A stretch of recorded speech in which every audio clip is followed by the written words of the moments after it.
Hey everyone, sorry it has been quite a while. School started up for me, and I'm trying to remind myself as often as possible that the only person forcing me to post here is me, and that I need to make sure I don't burn myself out.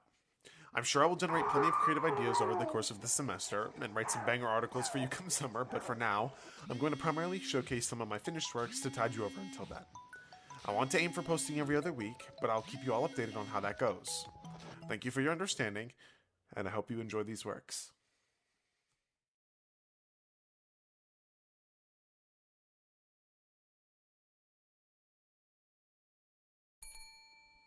Another ding at the register. Another satisfied customer. You have this deeply personal habit of staring up and down at all the female passerby. You don't discriminate. You and your friends like to casually banter that you're no better than a man when you find someone abstractly beautiful.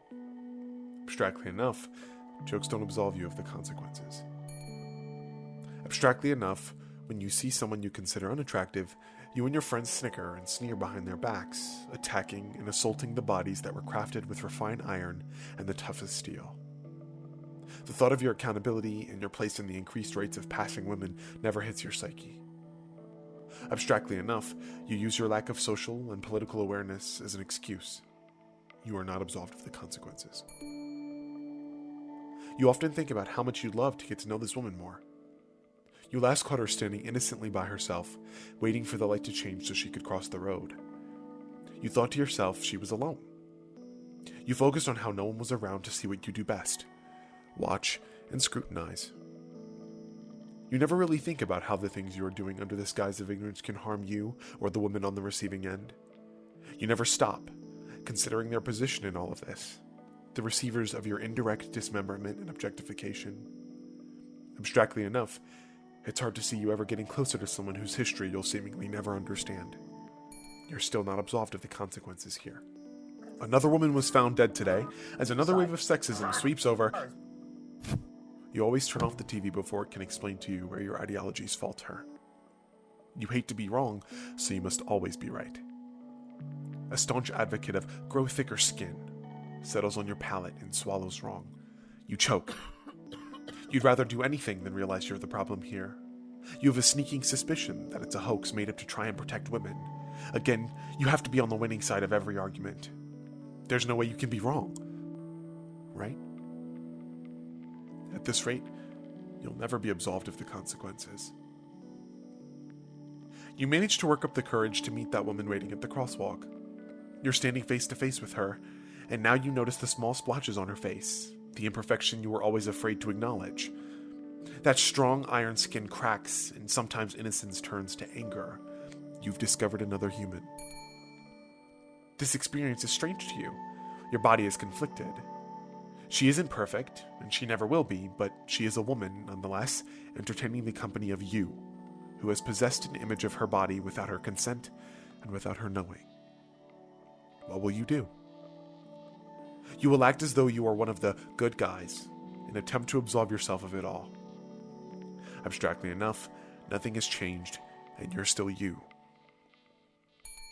You spend more time with her, and she shares some of her beliefs with you. Still, you refuse to acknowledge the lethality of your actions. This was not the future you predicted. Is it possible that you cannot keep up with the horrors you perpetuate? Is it possible that this is all a product of willful ignorance? Do you think she will still love you if she finds out that you were part of the problem? Do you think she will still love you if she finds out you've lied to her? Why can you deceive her when she only aims to inform you? There is always going to be a disconnect between you two. You're never going to understand her perspective fully. You go to see her after work, but she never clocked in for the day. You've already got a bad feeling about this. You pop open your phone and check the news, hoping you don't see that same news title you've gotten so used to seeing: Sexism kills ex-women in destructive wave. You've stopped hanging out with those friends of yours. Their views have fallen out of alignment with your own. You've changed.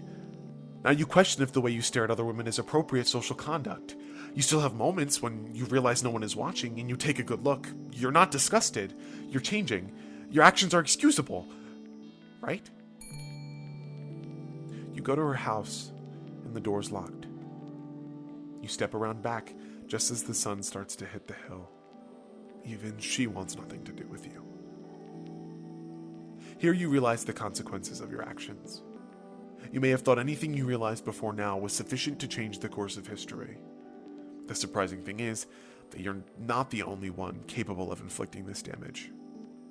Just like before, standing in the open, grow thicker skin settles on your palate, and this time when you choke, you throw up. The woman by the crosswalk won't be clocking in anymore. No precious innocence waiting to be violated at the stoplight. No more introduction to a philosophy you can't understand. That deeply personal habit becomes your hands, and you claw and scream at the dirt, pulling up the grass, dying in the winter chill. Your nails stain, and the yellow grass takes your abuse and understands. You're changing, you think to yourself. You believe your change was sufficient to alter the course of history. How rude of an awakening is this for you? Was it not enough to hear the other pleas for help through the TV you shut off every morning? Was it not enough to cackle and laugh where women passerby can't hear? Was it not enough to change? Was this not what you thought the outcome would be? Abstractly enough, only you were not aware that this would happen. You spend the next day violently grieving at work, as if from somewhere else she can hear what she needed to hear sooner. Another ding, another satisfied customer. A woman walks in and out. You think to yourself for a moment. You consider looking up. You've changed.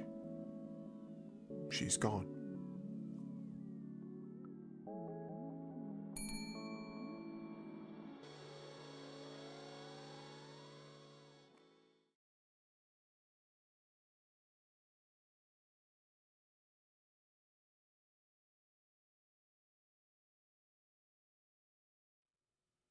The kid with the smiley face on his hand is acting differently today. His smile has now turned into a frown and is cracking apart. The window wiper is streaking today, a rare occurrence. The new mother is new to her job and newly new to being late, something rather old-fashioned. For me, I am not changing. I'm not changing in any way. I rise the same way. I travel the same way. I depend on and rely on others the same way. I exist as the extension of those who have come before me in the same way I always have, but for some reason, the signs of my existence are starting to change. I've begun observing that small child and his cracked smile. I've begun wondering, why is he no longer smiling? Family trouble? Parents never home? Rough day at school? Why would it be any of my business? That window wiper is wearing different pants today, and his boots clash with the bruises deeply imprinted upon his hands. Domestic dispute? Working hard at the gym? Going through something? Why would it be any of my business? Lately, however, I've begun looking at myself in obscure ways. As I pass in and out of my days, I see the smaller things disguised among the branches. There's a subtle disgust on the faces of those who have not gotten what they desired. There's a considerable angst lingering on the foul breath of those who suffer insecurities. There are languished individuals left rotting in the raging fires that are the conditions of their minds. But how do I perceive myself among the crowd walking to the same place as me? Slowly marching on to an end we know is coming and willfully ignore? Well, to answer the previously posed question, I do not know. I've begun observing myself in the gentle veins on the leaves. How, to live, they will continue to transport water, storing and preserving it in the event of a drought or some form of limitation due to surface damage. I see myself among the withering weeds between the sidewalks. Nothing to thrive for, and serving no purpose other than to grow towards their guidance, the sun. I perceive myself in the steadily cracking skin, possessed by those workers who get no rest. Splitting and bleeding, but maintaining little by little, focused solely on the will to remain in place. However, I often find myself most drawn to that place in the woods right off the road. There's a clearing in those woods, and a crooked-necked mailbox beckons with a dull luster, tempting my curiosity. I think I'm stuck somewhere between that clearing and her crooked-neck mailbox. I find myself somewhere between broken and in the process of opening up in new ways. As I sprawl among the grass in her tiny hands, they buckle and fold under my weight. I find myself inside the patches of yellow, dying grass, knowing I will return to my glory in another season of life, and do so gracefully. But in that field, an image presents itself in the darkness behind my eyelids. I'm standing on the edge of a road, with a figure wandering slowly away. I never quite see them in my arms, but a warmth is always left behind, lingering long on my skin. The hair on my flesh retains the impression of the memory, holding on to something it cannot describe. I let them go and walk my way, hoping they look back at me with pity. On my path, I catch the familiarity of that clearing in the woods and her precious crooked-neck mailbox. I stop and wonder if I made a wrong turn somewhere along the way and ended up back where it always all began. I stop and notice the small veins reflecting the subtle moonlight, telling me there is no more running from it all. I notice a small crack in the field just ahead. She's splitting herself, organizing her grass and sorting her green to yellow grass ratio. She's somewhere in between and cannot decide. I notice the houses glowing softly, loving those who inhabit them, knowing nothing else can be done. I notice the moon, and how she never stops shining, even when she is covered by a quilt woven with fibers of frost and agony. I then stop and sit in a moment of self-reflection, deeply swallowed up by something between describable and undescribable. Perhaps I'm thinking about things a little too simply. Perhaps I am coming to accept the possibility that I am changing. Perhaps I am the small veins reflecting the pale glow of the moon. Perhaps I am the clearing in her woods, focused on the distractions rather than the things that matter the most. Perhaps I am more enthralled by the novelty of destination and finding that I have forgotten to mourn the many journeys I have endured on my path to incompletion. Perhaps I am looking at the roads carved out all around me and their rigid wear and tear, telling the story of countless journeys carried, no doubt, safely to their destinations. Perhaps I am nature herself, experiencing countless separations and indecision, resulting in the splitting of identity. Perhaps I have finally realized that a piece of me wants a better future. Or perhaps I am the moonlight herself, no longer running from it all, and enduring for me.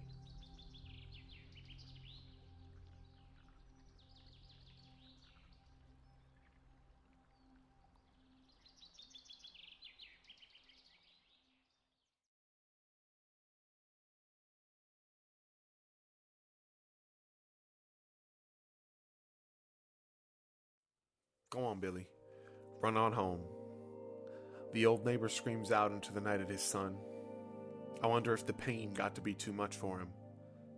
I feel guilty. Billy was protecting me, though I wasn't there. He died protecting his peers. And I know it ain't my fault. I didn't send him to that school, and I ain't even know him super well. Go on, Billy. Run on home.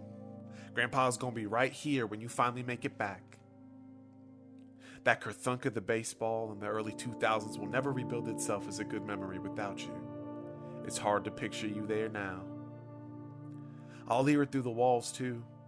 I'm young, so my hearing and speaking go much further than my neighbors. His old age is doting on him, that much I'm sure of. I'll hear him wail and echo through his house. Surely one would think Billy's home by now. Maybe he's reaching the end of this timeline. News spreads like wildfire around here. Hard not to be abreast of it. We're all grieving, I like to think. That's something my youth ain't take from me yet. I can still feel it. It is the gravity of where we stand, the soil I walk on. I walk on souls of the lost, they're wandering too. Following wherever a guitar strum picks up a little bit of wind and wails a little too loud. Wherever we can find that little piece of something more satisfying. As I scratch my bristly and masculinely low-cut hair, sure as I'm laying here, Billy's ghost comes a-strutting through that door. He's talking to me, but I can't hear him. I see his mouth is moving, but it feels like he's just a little bit too late. Or maybe it's the other way around. There's something vulnerable welling up inside of me. Something strong enough, violent enough, passionate enough to make a young man cry. I ain't no stoic, but I ain't a crybaby neither. But Billy's being here is something I can't explain. Maybe I'll tell Billy to go on through that there door and walk on over to his grandpappy. Tell him that you're home and give him a big old hug. Thank him for letting you stay later for your baseball game. You were always such a good player, Billy. When the wind decides to stop talking through the strings, the lost wander, waiting for another chance to feel the grass beneath their feet again. We're lucky. Sitting here, reading or playing a game, I bet you forgot you're a part of something bigger too.